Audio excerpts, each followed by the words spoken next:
Everybody, it's Jason with Parallel Reality coming back with you here today with an article from The Federalist dated December 24th, Christmas Eve. And it says the most politically absurd things Americans had to endure this year. Well, you're probably hearing this in 2025, so hopefully there's nothing too absurd in the first couple of days that this video is up, but of course we mean 2024. So let's go ahead and see it. Oh, there's the Joker herself right there in the picture. So it says, if this presidential election year taught us anything, it's that there is no bottom in matters of the politically absurd. So the author starts by saying, let's face it, there was more than enough stupid to go around this year. Isn't there always? It says, if 2024 taught us anything, it's that there is no bottom in matters of the politically absurd. Remember, somebody thought it was a good idea for Joe Biden to debate Donald Trump. Fannie Willis thought her deadbeat paramour Nathan Wade was worth every dime. And Kristi Noem believed her Old Yeller moment would be endearing.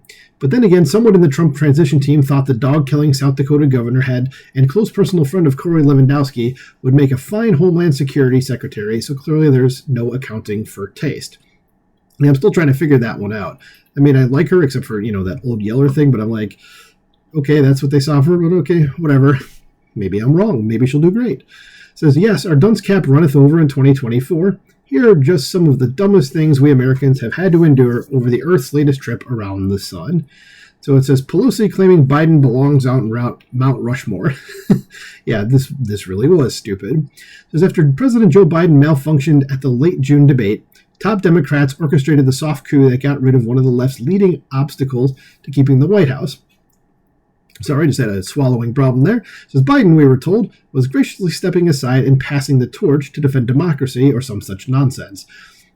The Democratic Party and the useful idiots in the accomplice media told us how selfless and noble the dementarian, nice, I don't think that's a word, but nice, I like it. So how selfless and noble the dementarian was for putting patriotism above party as if they hadn't just pushed the old man off the re-election train. This California Representative Nancy Pelosi, whose fingerprints were all over the political hit job, stomped in stiletto heels on Biden's political corpse as she insisted she had nothing to do with his ouster. Whoops, she's lying. More audaciously, the former speaker said Biden's melon belonged next to Washington, Jefferson, Lincoln, and the first President Roosevelt. That's a quadruple no there. Says such a consequential president of the United States, a Mount Rushmore kind of president of the United States, Pelosi told CBS News' Leslie Stahl.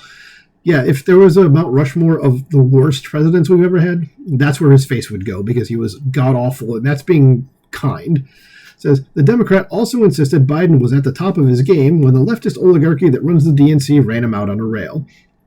Andrew Johnson, Jimmy Carter, and James Buchanan are now feeling a lot better about their Rushmore odds. Yeah, no kidding. Says vibes and Brett Summer. I still don't know what the hell that means. Maybe the article will explain it. Following Biden's exit from the campaign, the geniuses at the helm of the Democratic Party astonishingly tapped an even worse candidate than the mumbler-in-chief. Kamala Harris, Biden's immensely unpopular vice president, was the ultimate DEI pick in an administration that has bludgeoned to death the concept of meritocracy, or basic competence for that matter.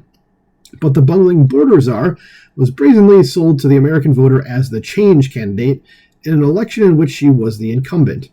Harris, the Pravda press declared, was a joy and good vibes. Says that this fresh-faced 59-year-old was having a Brett Summer as the left's new and improved candidate. Does it say what that is? Because, again, I still don't know. No, it's just another Federalist article. Okay, someone tell me what the hell that means. Oh, maybe it says right here as I'm seeing words pop up in this next paragraph. It says that's what Charlie XCX, the British pop star with the hot album and, according to no one, leading pundit of U.S. politics said. Kamala is brat, Miss XCX proclaimed. What did that mean? Yes, that's what I am asking right now. There's nothing meaningful in the real world, of course, but in a celebrity-infatuated party and corporate media ruled by dimwits, brat means, here we go, that girl who is a little messy and likes to party and like maybe some, like dumb things sometimes, is very honest, is very blunt, a little bit volatile. Did like a Valley Girl make that up? I mean, what the hell kind of a definition is that? Like, am I going to open up, my dictionary and it's going to say, like, this is the actual definition it's going to give? And also, none of that actually is Kamala. I mean, definitely not the honest part. Anyway, so if that's shorthand for idiot, well, cackling Kamala definitely was brat. CNN excitedly inhaled the manufactured buzz like a huffer of household cleaners. Young women flood social media with pro-Harris brat memes, a CNN battleground piece declared. A union leader in Michigan said he'd never seen energy like this. Like, what are you talking about? Saying, Charlie, just go away. Like, you don't know. I've seen pictures of her. I've never listened to her music. And it's like, if your opinion isn't needed. You don't know what you're talking about. It turns out Brat was a bust. The good vibes turned bad long before November 5th, and it was all show and no substance. It was Kamala Harris, and it sure was stupid. This is the Dems' stupid Dick Cheney strategy. Yeah, this was a good one. When the vibes could no longer cut it, Harris and her running mate, Minnesota Governor Tim Walz, the left's flannel-clad everyman, dragged out neocon monsters Liz Cheney and her dad, the ultimate weapon of mass political destruction, nice reference there, Dick Cheney. Liz, of course, ran the sham show that was the J6 committee. Coincidentally, Lonesome Liz is no longer in the House of Representatives. Dick, once the MoveOn.org movement's most hated Republican, became the Harris-Walz campaign's idea of a great American hero for endorsing the Democrat ticket and abhorring Trump like a good neocon does. Yeah, it made as much sense as a tampon dispenser in a men's locker room. Nice Walz reference there. Says, who in God's name is that endorsement going to sway? The Daily Show host Jon Stewart incredulously asked. Well, I like the Democrats' policy on child tax credits, but are they bombing enough Middle Eastern countries?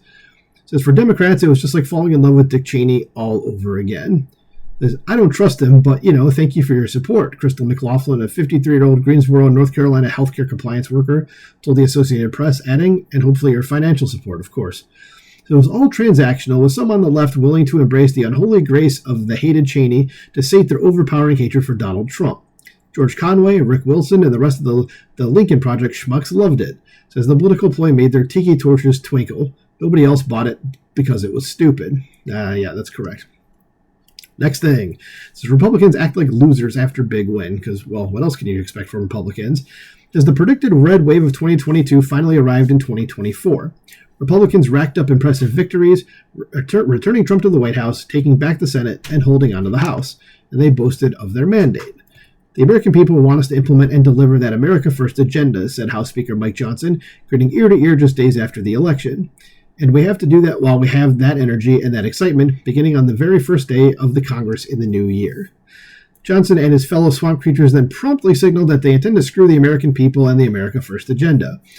It was business as usual, as the Speaker presided over a 1,500-plus page monstrosity of a continuing resolution that looked a lot more like an omnibus bill. Under the ridiculously stupid threat of another government shutdown, and I could care less if they do or not, the trough feeders piled on as much pork as they could, including a pay raise for themselves and an escape route from having to be insured under Obamacare. It was a bad bill.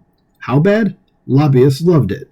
Johnson's mess, and his bacon, was ultimately saved by Trump and incoming billionaire government cutter Elon Musk, who shamed the GOP-controlled House to head back to the table and come up with something a lot less awful.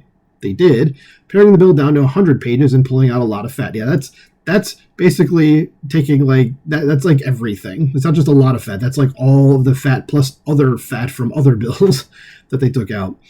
But it was a bad sign for America First principles and an indicator that Trump's ambitious agenda to shrink government and drain the swamp faces an uphill battle when weenie Republicans snatched defeat from the jaws of victory.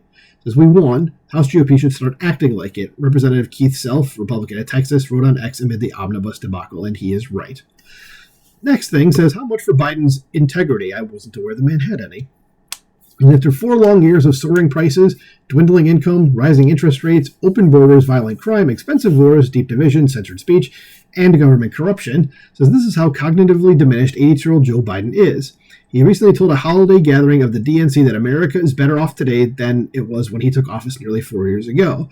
So obviously Joe Biden does not pay attention to Joe Biden and anything Joe Biden does. Because the one thing I've always believed about public service, especially in the presidency, is the importance of asking yourself, have you left the country in better shape than you found it?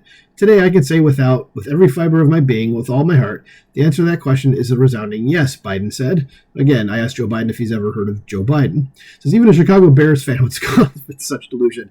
Yeah, well, and I am a Bears fan. Even though I haven't watched the NFL in years, still Chicago person, so Bears. Yeah, he's right.